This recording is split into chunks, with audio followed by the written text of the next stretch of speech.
హైదరాబాద్ లో ఫలానా వారు లోకల్, ఫలానా వారు నాన్ లోకల్ అని చెప్పే పరిస్థితి లేదు. హైదరాబాద్ లో మేము కూడా సెటిలర్. మేము సిద్దిపేట నుంచి మా పూర్వీకులు ఇక్కడికి వచ్చారు. ఇంకొకరు రాజమండ్రి నుంచి వచ్చింటారు, ఇంకొకరు బెంగాల్ నుంచి వచ్చింటారు.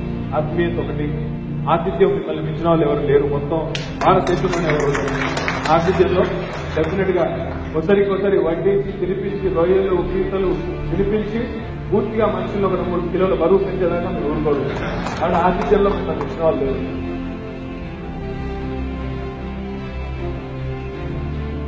ఆనాడు తెల్లదొరలను పారదోలేదానికి తీవ్రంగా పోరాటం చేసి స్వాతంత్రం సాధించుకున్నాం.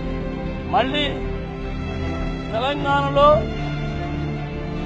ఆంధ్ర దొరలను పంపించడానికి పెద్ద పోరాటం చేసి తెలంగాణ తెచ్చుకున్నాం.